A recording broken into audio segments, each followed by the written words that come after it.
आज यहां राजघाट पर दिल्ली में कांग्रेस सत्याग्रह करने वाली थी, लेकिन उसकी इजाजत नहीं मिली है, ऐसी जानकारी सामने आ रही है। प्रशासन की तरफ से परमिशन नहीं मिली इस संकल्प सत्याग्रह को। जानकारी ये थी कि मल्लिकार्जुन खड़गे और प्रियंका गांधी वाड्रा राजघाट पहुंचने वाले थे और यहीं से संकल्प सत्याग्रह की शुरुआत भी होने वाली थी, लेकिन राजघाट पर जाकर इस तरह के प्रदर्शन की इजाजत नहीं मिली है। राहुल गांधी की सांसदी जाने के बाद, संसद सदस्यता रद्द होने के बाद पूरे देश में राहुल गांधी के समर्थन में एक माहौल तैयार करने के लिए संसद से लेकर सड़क तक इस संग्राम की तैयारी कांग्रेस पार्टी ने की है, लेकिन राजघाट पर जाकर सत्याग्रह की जो परमिशन है, जो इजाजत है, वो कांग्रेस पार्टी को नहीं मिली है। राजघाट पर सत्याग्रह नहीं कर पाएगी कांग्रेस पार्टी। तो कांग्रेस द्वारा राजघाट पर सत्याग्रह करने की दिल्ली पुलिस ने इजाजत नहीं दी है। राजघाट पर धारा 144 लागू है। सुबह 9 बजे से 3 बजे तक नहीं हो सकते हैं 5 लोग से ज्यादा यहां इकट्ठा। आपको बता दें कि देश भर में सत्याग्रह करने की तैयारी थी कांग्रेस की। इसकी शुरुआत दिल्ली के राजघाट से होनी थी। सत्याग्रह को लेकर के कांग्रेस ने पूरी तैयारी भी कर ली थी, लेकिन दिल्ली पुलिस की तरफ से इसकी परमिशन नहीं दी गई। धारा 144 लगा दिया गया। राजघाट पर सत्याग्रह की इजाजत ही नहीं मिली कांग्रेस को। कांग्रेस पार्टी ने इसके लिए बाकायदा पूरी प्लानिंग की थी। कल राहुल गांधी की प्रेस कॉन्फ्रेंस हुई और उसके बाद कांग्रेस पार्टी की तरफ से इस प्लानिंग को सामने रखा गया कि देश भर में इस मुद्दे को लेकर वो जनता के बीच जाएगी। इसकी शुरुआत वो राजघाट से करेंगे।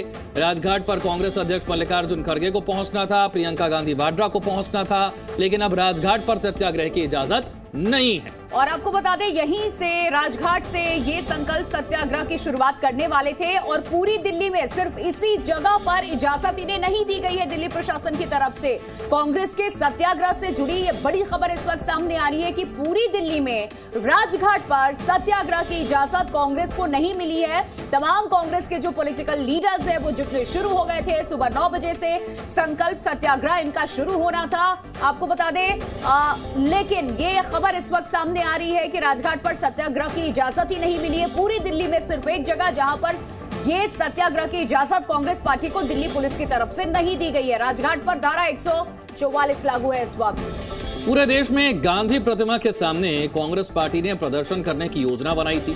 पूरे देश में अलग अलग जगहों पर गांधी प्रतिमा के सामने कांग्रेस पार्टी के नेता और कार्यकर्ता इकट्ठा होने वाले थे और इसकी शुरुआत दिल्ली से होनी थी। दिल्ली में राजघाट पर मल्लिकार्जुन खड़गे को पहुंचना था, प्रियंका गांधी वाड्रा को पहुंचना था और वहीं से इस सत्याग्रह की शुरुआत होनी थी। इसके जरिए पूरे देश में एक माहौल बनाने की कोशिश की जा रही थी। ये दिखाने की कोशिश की जानी थी कि किस तरह से सरकार जो है वो राहुल गांधी की आवाज को दबा रही है। उन्हें संसद से लेकर सड़क तक अपने मुद्दे उठाने के लिए, आवाज उठाने के लिए मौका नहीं दिया जा रहा और उनकी संसद सदस्यता को भी इसीलिए रद्द कर दिया गया है क्योंकि वो अडानी को लेकर सवाल पूछते हैं। कल उन्होंने अपनी प्रेस कॉन्फ्रेंस में भी कहा कि क्योंकि मैं अडानी को लेकर सवाल पूछता हूं, इसीलिए मेरी संसद की सदस्यता को रद्द कर दिया गया है ताकि मैं अडानी को लेकर सवाल ना पूछ पाऊं। अब कांग्रेस पार्टी ने की योजना थी कि पूरे देश में गांधी प्रतिमा के सामने वो इस तरीके का प्रदर्शन करेंगे, सत्याग्रह करेंगे, जिसकी शुरुआत दिल्ली में राजघाट से की जानी थी, जहां पर मल्लिकार्जुन खड़गे और प्रियंका गांधी वाड्रा को पहुंचना था। लेकिन कांग्रेस के सत्याग्रह से जुड़ी हुई बड़ी खबर यह है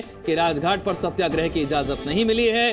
वजह बताई गई है धारा 144 का लागू होना, जिसकी वजह से 5 लोगों से ज्यादा यहां पर इकट्ठा नहीं हो सकते हैं। तो राहुल के मामले में कांग्रेस का देश के कई राज्यों में आज ये सत्याग्रह होना था और आपको बता दें कि दिल्ली में इसकी शुरुआत होनी थी यहां राजघाट से ही, लेकिन फिलहाल दिल्ली पुलिस की तरफ से पूरी दिल्ली में सिर्फ राजघाट पे ही इस सत्याग्रह के लिए परमिशन नहीं दी गई है। धारा 144 लगा दिया गया है। कांग्रेस को सत्याग्रह की इजाजत दिल्ली के राजघाट पर नहीं मिली है। दिल्ली पुलिस का यह बड़ा फैसला है।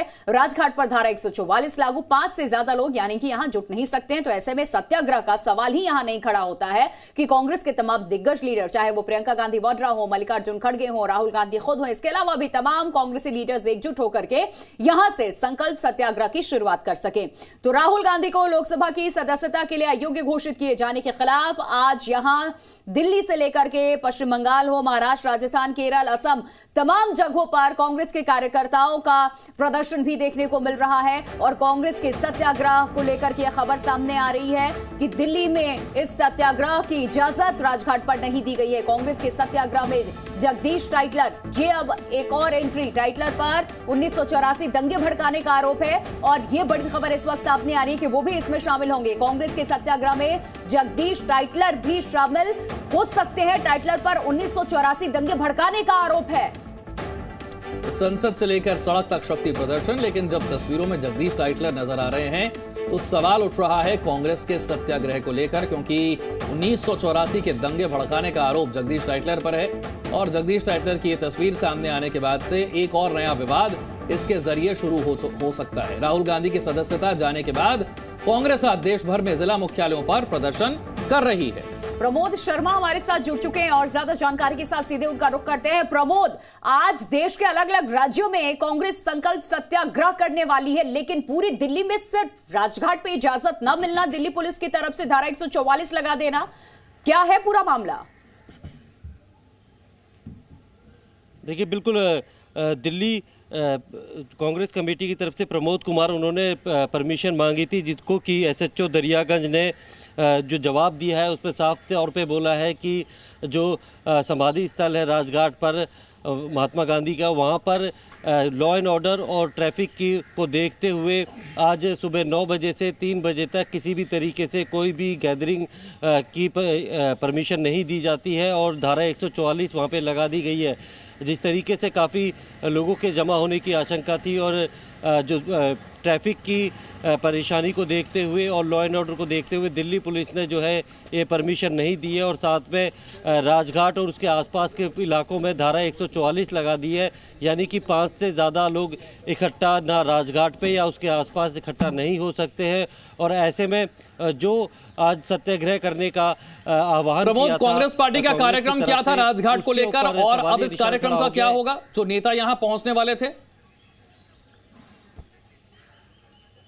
और अभी हमने तस्वीर देखी थोड़ी देर पहले, मल्लिकार्जुन खड़गे और प्रियंका गांधी वाड्रा, उन्हें यहां पर पहुंचना था, तो क्या अब कार्यक्रम में कुछ बदलाव होगा?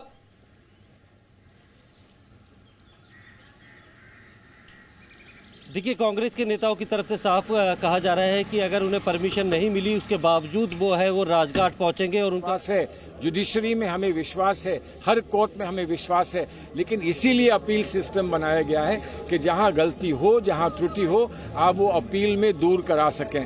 तो वो अनुराग ठाकुर को फैसले नहीं सुनाने की आवश्यकता है, जब फैसला आएगा तब बात करेंगे। लेकिन ये मामला जो है ये उस फैसले के बारे में नहीं है, सिर्फ ये उस फैसले के बारे में नहीं है, वो तो वकील हैंडल करेंगे। ये इसका क्या प्रभाव भारत के लोकतंत्र पे पड़ रहा है उसके बारे में है। क्या ऐसा होना चाहिए? क्या हम एक कानून बनाएं जिसमें जो आदमी कत्ल करता है उसको पार्लियामेंट से बाहर रखें और उसी कानून में जो आदमी सच बोलता है उसको पार्लियामेंट से बाहर रखें? इसमें कुछ अंतर है कि नहीं? तो ये तो बड़े कोर्ट के सामने, हाई कोर्ट के सामने, सुप्रीम कोर्ट के सामने हम रखेंगे, उनका जो फैसला होगा उसके बाद बात करेंगे। सर, आपने बड़ी बात कही कि आपको भी लगता है क्या इस बात का रिव्यू होना चाहिए कि किस तरीके के कानून हो, किसी भी सांसद को, किसी भी चुने हुए प्रतिनिधि को डिबेट करने के लिए एक बार रिव्यू होना चाहिए? जो यकीनन इस बात को हम रखेंगे हाई कोर्ट, सुप्रीम कोर्ट के सामने होना चाहिए। आप छोटी छोटी बात पर अगर किसी को निकाल देंगे ये कहकर के देखिए कानून कहता है कि आपको निकलना है और ये ऑटोमेटिक है और ये सब, तो फिर तो आप पता नहीं कितने लोगों को कहां तक निकाल देंगे। इधर डेफेमेशन किया, इधर कन्विक्शन लिया, इधर बाहर किया, इधर डेफेमेशन केस किया, इधर कन्विक्शन किया, इधर अगर किसी को ट्रैफिक वायलेशन किया इधर से उसको बाहर किया, तो फिर कहां पर पार्लियामेंट चल पाएगी? सर, एक आखिरी सवाल और बड़ा गूढ़ सवाल है। राहुल गांधी जब कन्विक्ट हुए, राहुल गांधी की सदस्यता गई, सबने लोकतंत्र के बारे में सवाल किया और यहाँ पर अभी तक देखा गया है कि सारे जो विपक्षी पार्टियां हैं वो इस बात के लिए सामने खड़ी हो गई। इस पर आप क्या देखते हैं? आप मैं कहता हूँ थैंक यू, मैं उनसे कहता हूँ बहुत बहुत शुक्रिया, बहुत बहुत धन्यवाद, हम आपका आभार प्रकट करते हैं। लेकिन ये हम अपने लिए नहीं चाहते हैं, हम देश के लिए चाहते हैं। आइए हर पूरी व्यवस्था पर हम लोग चर्चा करें, आइए बैठिए, किसी को बड़ा ना समझिए, किसी को छोटा ना समझिए। आज से पहले क्या हुआ और आज से आगे क्या होगा ना सोचकर आइए हम आगे का सपना साकार करने के लिए एक साथ बैठकर कोई निर्णय लें। मतलब यूपीए मजबूत होगा सर, अब यूपीए देश मजबूत होगा, ये देश मजबूत होगा। सलमान खुर्शीद, कांग्रेस पार्टी के दिग्गज नेता, ये कहते हुए कि हम ऊपरी अदालत में जाएंगे, हाई कोर्ट में जाएंगे, सुप्रीम कोर्ट में जाएंगे, अगर किसी कत्ल करने वाले को एक कानून के तहत संसद से बाहर किया जाता है तो क्या सच बोलने वाले को भी उसी कानून के तहत संसद से बाहर कर दिया जाएगा? प्रमोद और जानकारी के साथ हमारे साथ है प्रमोद। मल्लिकार्जुन खड़गे और प्रियंका गांधी वाड्रा की तस्वीरें हम देख रहे हैं। राजघाट पर तो इजाजत नहीं मिली है, क्या बदलाव है अब कार्यक्रम में? देखिए, पुलिस की तरफ से इजाज़त नहीं मिली है, लेकिन कांग्रेस के नेताओं का कहना है कि उनका जो तय कार्यक्रम था वो उसके हिसाब से ही जो है यहाँ पर सत्याग्रह करेंगे, राजघाट पर इकट्ठा होंगे। लेकिन पुलिस ने इजाज़त नहीं है। लिखित तौर पर जो ऑफिस सेक्रेटरी है प्रमोद कुमार, उनको इस बात की जानकारी दे दी है कि 26 तारीख को उन्होंने जिस तरीके से सुबह 9 बजे से 3 बजे तक का वक्त मांगा था यहाँ सत्याग्रह करने के लिए, तो ट्रैफिक अरेंजमेंट और लॉ एंड ऑर्डर की स्थिति को देखते हुए उन्हें इसकी परमिशन नहीं दी जाती है और इस पूरे इलाके में धारा 144 लागू कर दी गई है।